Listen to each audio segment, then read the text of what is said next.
Good evening, Counselor of Chaos. Good evening, witness to your own resurrection. Come closer. Sit with this for a minute. Feel that sound in your chest. That case file snapping shut. That sharp little crack in the air. That final sound. Not of defeat, of judgment. Not on you, on them. It's over for all of them. You know what's funny? People hear words like that and they think it means revenge in some cheap movie scene. They picture rage, noise, drama, a table slam, a scream in a hallway.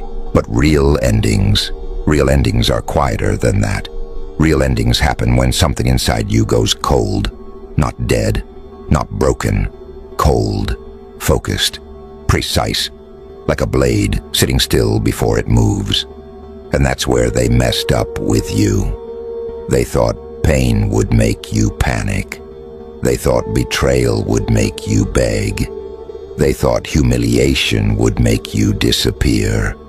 They thought if they talked over you long enough, laughed at you hard enough, dismissed you publicly enough, you would fold. You would second-guess yourself. You would become smaller, softer, easier to manage, easier to replace, easier to control. But pain didn't erase you. It introduced you. That's the part they never understand.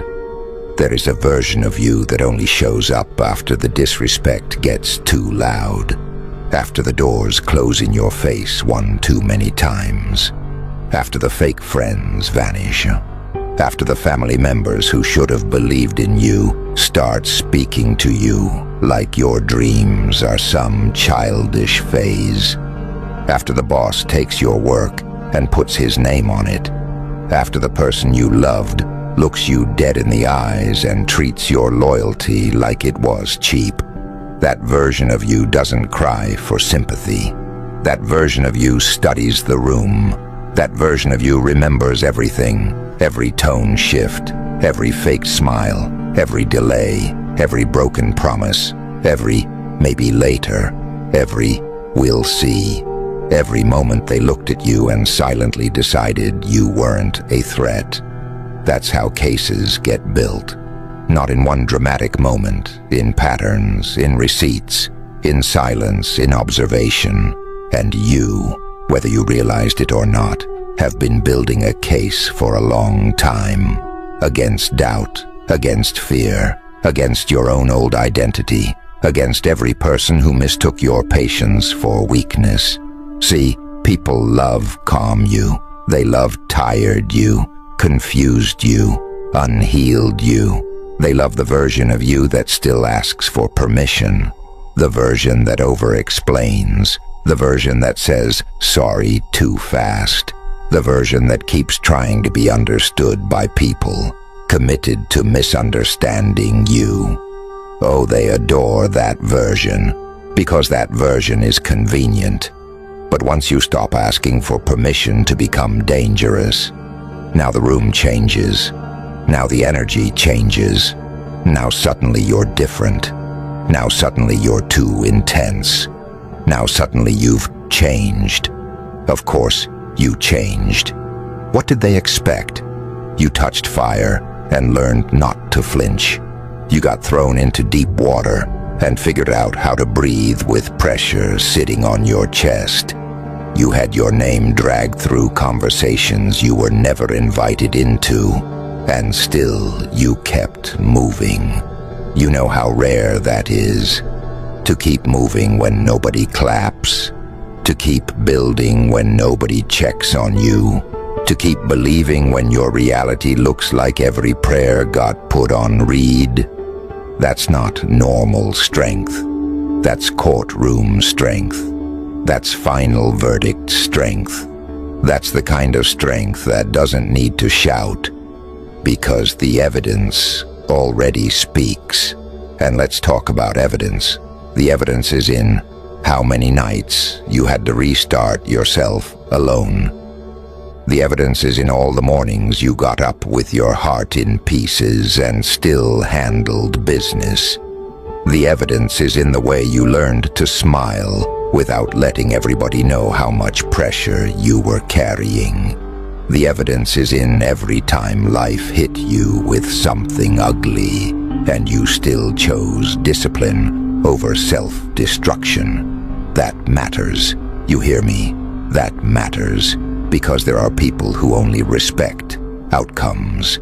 They don't care what it cost you. They don't care how many tears were swallowed before sunrise. They don't care how many panic-filled nights you survived in silence. They only notice when the result becomes undeniable. So give them a result they can't ignore. Not for their approval, for your own liberation. That's what this is really about. Freedom. The file snaps shut when you stop being emotionally available to what was designed to break you. The file snaps shut when you finally understand that closure is not an apology. Closure is clarity. Closure is realizing some people were never confused about your value. They saw it. That's why they tried to delay you. That's why they mocked the dream. That's why they minimized your progress. That's why they acted weird when you started getting sharper, cleaner, harder to access. People don't attack what means nothing. They attack what threatens the story they tell themselves. And your existence threatens a lot of stories. You are proof that somebody can be underestimated and still rise. You are proof that being overlooked does not mean being ordinary. You are proof that rejection is not the end of the road. Sometimes it's just God removing hands that were too dirty to hold what's meant for you. And when that realization lands, really lands, you stop chasing people who had to squint to see your light. You stop auditioning. You stop explaining. You stop leaking your energy into conversations with people who love your struggle, but fear your transformation. You go quiet, not because you have nothing to say, because your next chapter is too expensive to narrate to everybody. That silence scares them. Oh, it scares them bad, because they knew how to deal with your emotion. They knew how to manipulate your hope. They knew how to trigger your guilt. But they do not know what to do with your discipline. They do not know what to do with your distance. They do not know what to do when the same person they dismissed starts moving with intention, with standards, with timing, with restraint. That kind of restraint is terrifying, because now you're not reacting, you're calculating. Now you're not proving, you're positioning. Now you're not asking, why did this happen to me? Now you're asking, how do I use this? That question changes everything. How do I use the betrayal? How do I use the loneliness? How do I use the disrespect? How do I use the failure? How do I use the season where nobody picked up the phone? How do I use the season where I gave my best and still got played? That's when the dark magic starts. Not fantasy, real life magic. The kind where pain becomes fuel. The kind where humiliation becomes clarity. The kind where rock bottom becomes a private training ground. Because let me tell you something nobody says enough. Your worst season can become your sharpest weapon if you stop romanticizing who you used to be.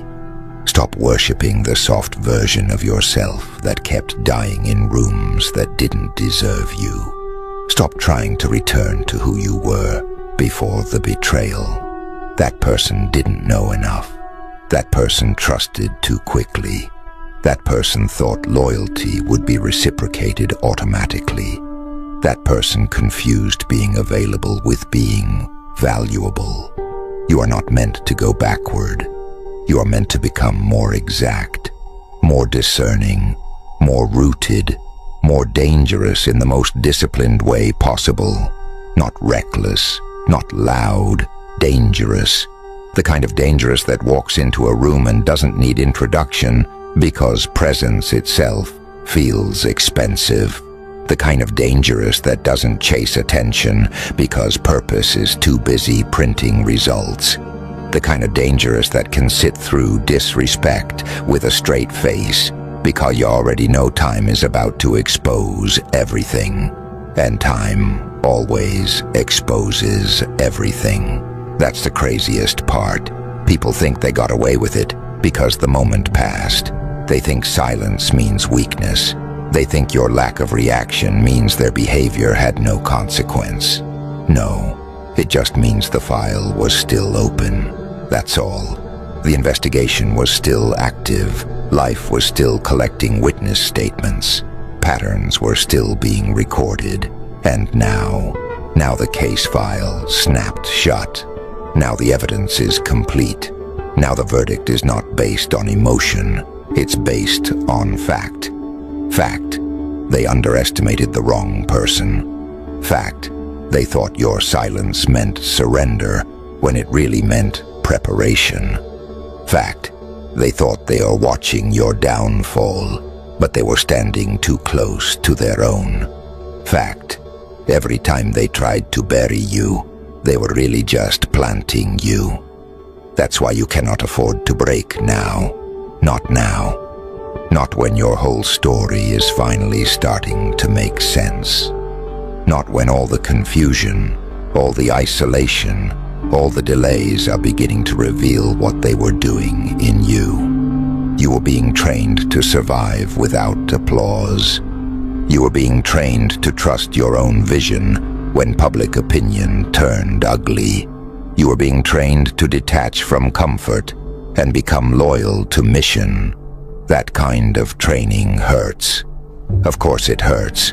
Growth that costs nothing changes nothing. Anybody can talk big when life is soft. Anybody can post confidence when things are going right. Anybody can act chosen when the lights are on and the money is flowing and the relationships are stable. But when the lights flicker, when the money gets weird, when your circle gets exposed, when your name gets doubted, when you're standing in a season that feels like one long unanswered question, that's where identity gets tested. That's where you find out whether you're really built like that. And you are. Maybe not because you feel fearless, but because you kept going scared. That counts more. Anybody can move when they feel powerful. But to move when your chest is tight, when your thoughts are messy, when your confidence is limping, when everything in your life looks like it's being rewritten in a language you never asked to learn and still choose not to quit. That's power. That's monstrous power. And the beautiful thing about monstrous power is that it doesn't need to look pretty. It just needs to work. So stop waiting to feel perfect before you step into the next version of yourself. Perfection is a trap built by spectators. You do not need perfect. You need honest. You need disciplined. You need locked in. You need a morning routine that doesn't care about your excuses. You need standards that don't fold because somebody hot looked your way. You need boundaries that don't disappear just because you feel lonely. You need goals that are bigger than your mood, because moods shift, mission remains. And the people who win in this life are not the people who always feel good. They're the people who keep showing up after life gave them 10 reasons to turn cold in all the wrong ways. You can turn cold and still stay clean. You can become ruthless about your future without becoming cruel. You can stop giving second chances to disrespect without losing your heart. That balance right there, that's elite. That's when your energy changes from wounded to weaponized. You start walking different, talking different, choosing different. Suddenly you don't need every invitation. You don't need every explanation. You don't need to clear your name in every room where ignorance is louder than truth. You let time do what time does. You let results enter the room before you do. And when results speak, all that fake confidence around you starts sounding real shaky. Because success has a cruel way of revealing who was secretly rooting for your collapse. Watch how some people get quiet when you get focused. Watch how some people start acting distant when your discipline becomes consistent. Watch how people who loved your brokenness suddenly struggle with your boundaries. That's information. Pay attention. Not emotionally, strategically. You do not need to hate them. You just need to see them clearly. That alone will save your future. Because not everybody who says, "I'm proud of you," is comfortable with where your growth is taking you. Some people only support dreams that stay theoretical.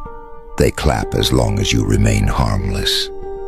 But the second your potential starts becoming visible, measurable, undeniable, they get uneasy. Good. Let them. You were not born to be digestible. You were not born to be a soft little story people use to feel better about their own fear. You were born to become evidence. Evidence that pain can be repurposed. Evidence that a person can lose almost everything and still not lose their edge. Evidence that silence can be louder than revenge. Evidence that self-respect is stronger than approval. So when that old voice comes back, the one that whispers, maybe you should slow down, maybe you should shrink, maybe you should make other people comfortable, maybe you should stop before they judge you again, I need you to hear something stronger. Let them judge. Let them talk. Let them misread the quiet. Let them think the story ends where they stopped paying attention. Because while they were gossiping, you were rebuilding your nervous system. While they were playing image games, you were learning real discipline. While they were obsessed with appearances, you were turning private pain into public precision. That's why they can't compete. They skip the part where character gets forged. They skip the lonely reps. They skip the nights when nobody was coming and you had to become your own rescue. You didn't skip them. You lived them. And the ones who live through fire carry a different kind of eye contact, a different kind of walk, a different kind of calm. There's a reason your presence bothers people who still operate in shallow waters. Depth makes the fake nervous. Real scars make performative strength look cheap. Your story carries weight now, not because it's neat, because it's real, and real always lands harder. So no, this is not the moment to pity yourself. This is the moment to collect yourself. This is the moment to tighten your focus so hard that distraction feels disrespectful. This is the moment to treat your potential like a legal matter. Serious, documented, non-negotiable. No more leaking days. No more handing your energy to people who haven't earned access. No more confusing attention with alignment. No more delaying your own evolution because the people around you are more comfortable with your wounds than your growth. This is where the file shuts. On the old excuses, on the old attachments,